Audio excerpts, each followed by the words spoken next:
Hello guys, നിങ്ങൾക്ക് എല്ലാവർക്കും അറിയാലോ ഈ സ്റ്റേജിൽ കയറി അവാർഡ് മേടിക്കുന്ന കുട്ടി അപർണ കെ ഷാജി എന്ന് പറയുന്നൊരു ഇൻസ്റ്റാഗ്രാമറാണ്. അപ്പോൾ എൻ്റെ ഒരു ഡൗട്ട് എന്ന് പറയുന്നത്, ഇങ്ങനെ ഒരു അവാർഡ് ഈ കുട്ടിക്ക് കൊടുക്കേണ്ട കാര്യമുണ്ടോ എന്നുള്ളതാണ്. ഞാൻ എത്ര ആലോചിച്ചിട്ട് അത് പിടികിട്ടുന്നില്ല. എന്ത് കാര്യത്തിനാണ് ഇങ്ങനെ ഒരു അവാർഡ് ഈ കുട്ടിക്ക് കൊടുത്തതെന്നുള്ളതാണ് ഞാൻ ആലോചിക്കുന്നത്. കാരണം ഒരു ഹാർഡ് വർക്കിംഗ് ഇൻഫ്ലുവൻസർ എന്നൊക്കെ പറഞ്ഞു കഴിഞ്ഞാൽ അതിന് എന്ത് ഇൻഫ്ലുവൻസാണ് ഈ കുട്ടി സോഷ്യൽ മീഡിയ വഴി നമ്മുടെ സൊസൈറ്റിക്ക് കൊടുത്തിട്ടുള്ളതെന്നാണ് ഞാൻ ആലോചിക്കുന്നത്. അതായത് ഒരു എന്ത് ഇൻഫ്ലുവൻസാണ് കൊടുത്തേക്കുന്നത് ഒന്നും ആലോചിച്ചിട്ട് എനിക്ക് പിടി കിട്ടുന്നില്ല. ഈ കുട്ടിയുടെ റീൽസ് കാണുന്ന ആൾക്കാർക്കാണെങ്കിലും, അല്ലെങ്കിൽ ഈ കുട്ടിയെ സപ്പോർട്ട് ചെയ്യുന്ന ആൾക്കാർക്കാണെങ്കിലും, ഇല്ലെങ്കിൽ ഇത് കാണുന്ന നമുക്കാണെങ്കിലും, ഈ സൊസൈറ്റിക്ക് ഈ കുട്ടി എന്ത് ഇൻഫ്ലുവൻസാണ് കൊടുത്തേക്കുന്നത് എന്നുള്ളത് എനിക്ക് മനസ്സിലാകുന്നില്ല. ഒരു 23 വയസ്സുള്ളപ്പം അങ്ങനെ 3-4 അവന്മാരുമായിട്ട് ലൈനായിട്ട് കുറേ ക്ലിപ്പൊക്കെ ഇറങ്ങി കുറേ വിവാദമായിരുന്നു ഈ കുട്ടിയുടെ കാര്യം. അങ്ങനെ ഒരു തേപ്പ് കിട്ടിയെന്നോ അതൊക്കെ പറഞ്ഞ് അതിൽ നിന്ന് ഉയർന്നു വന്നു. അതാണ് ഈ കുട്ടി എല്ലാവരും കൊടുക്കുന്ന ഇൻഫ്ലുവൻസ്. അതിനുവേണ്ടിയാണ് ഈ അവാർഡ് കൊടുത്തത്. ഇല്ലെങ്കിൽ പിന്നെ ഈ കുട്ടിയുടെ റീൽസ് കണ്ട വേറെ കുറേ വീഡിയോസ് ഉണ്ട്. എനിക്കൊന്നും ചിലപ്പോൾ അതിനായിരിക്കും ഈ അവാർഡ് കൊടുത്തതെന്നാണ് എനിക്ക് ചെറിയ ഡൗട്ടുണ്ട്. അല്ലാതെ എന്താണെന്ന് എനിക്ക് മനസ്സിലാകുന്നില്ല. ഈ അപർണ കെ ഷാജി അല്ലാതെ ചെയ്തേക്കുന്ന വീഡിയോസ് എന്നൊക്കെ പറഞ്ഞ് ഇതൊക്കെയാണ്.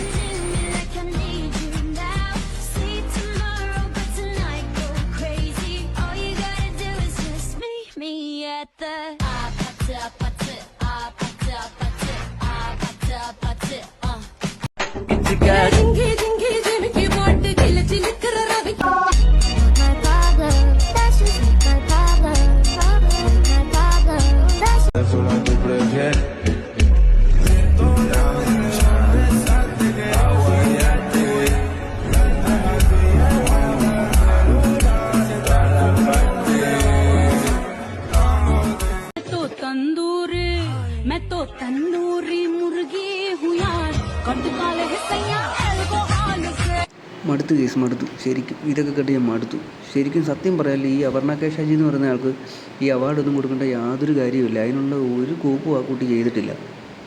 എൻ്റെ അഭിപ്രായം ഇതാണ്. നിങ്ങളുടെ അഭിപ്രായം നിങ്ങളൊന്ന് കമൻറ്റ് ചെയ്യണം പ്ലീസ്. എനിക്കൊന്ന് അറിയാൻ വേണ്ടിയിട്ടാണ്.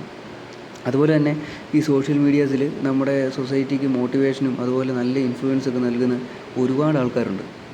അതിലൊരു 1-2 പേരെ ഞാൻ കാണിക്കാം. അതിൻ്റെ അഭിപ്രായം കൂടെ നിങ്ങളൊന്ന് പറയണം. ശരിക്കും അവാർഡ് കിട്ടാൻ യോഗ്യതയുള്ളൊരു 1-2 പേരെ കൂടെ ഞാൻ കാണിക്കാം. എന്നോട് ഒരു കാര്യം കൂടെ പറഞ്ഞു, ബിസിനസ് മതി ചേച്ചി, വീട് വേണ്ട, വീട് ഞാൻ പണിത് കാശുണ്ടാക്കി ഞാൻ വെച്ചോളാം.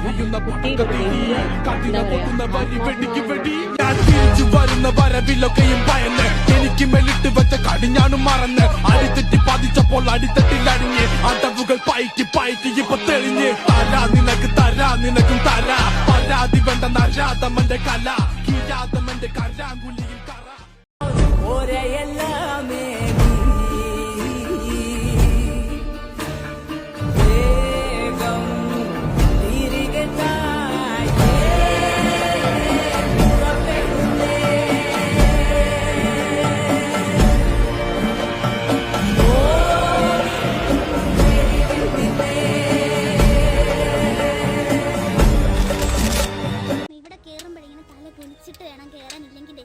ഷീറ്റേ കൊണ്ടിട്ട് തല മുറിയാൻ ചാൻസ് ഉണ്ട്.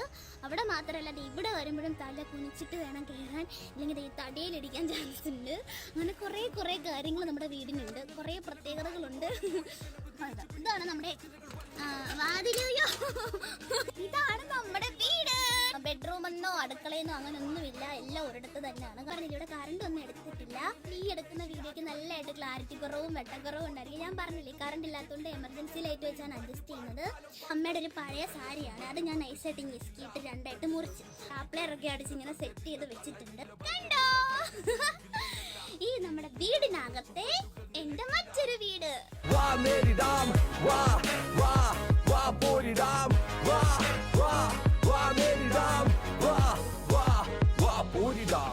അപ്പൊ നമ്മുടെ വീട് ഞാൻ ആകെ ഒന്ന് മാറ്റിയെടുത്തിട്ടുണ്ട്. വലിയ മാറ്റമൊന്നുമല്ല, പക്ഷെ എന്നെ കൊണ്ട് പറ്റുന്ന രീതിയിലൊക്കെ ഞാൻ ചെറിയ മാറ്റങ്ങളൊക്കെ നമ്മുടെ വീട്ടിൽ കൊണ്ടുവന്നിട്ടുണ്ട്. ഈ മഴ പെയ്യുന്ന സമയത്ത് ഈ പായലെല്ലാം കൂടെ കയറി ഇങ്ങനെ ചളവള കിടക്കും ഗൈസ്. അപ്പൊ ഇതേ തന്നെ കുറെ തവണ അമ്മ തെന്നി അടിച്ചൊക്കെ വീണിട്ടുണ്ട്.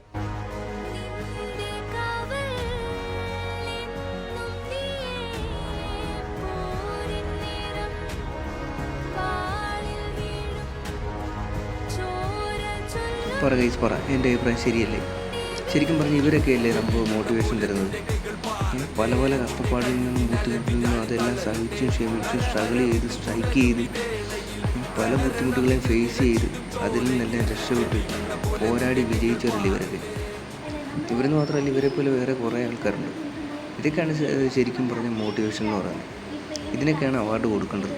അല്ലാതെ ലൈനടിച്ചു, പ്രേമിച്ചു, അത് തകർന്നു, ബ്രേക്കപ്പായി, ആ ബ്രേക്കപ്പിൽ നിന്ന് തളരാതെ ഉയർന്നു വന്നു, അതൊക്കെയാണ് മോട്ടിവേഷൻ. അതൊന്നും മോട്ടിവേഷൻ അല്ല, അതൊക്കെ വേസ്റ്റാണ്. അതൊക്കെ ശരിക്കും പറഞ്ഞാൽ നിങ്ങളുടെ അഭിപ്രായം ഒന്ന് പറയണല്ലോ.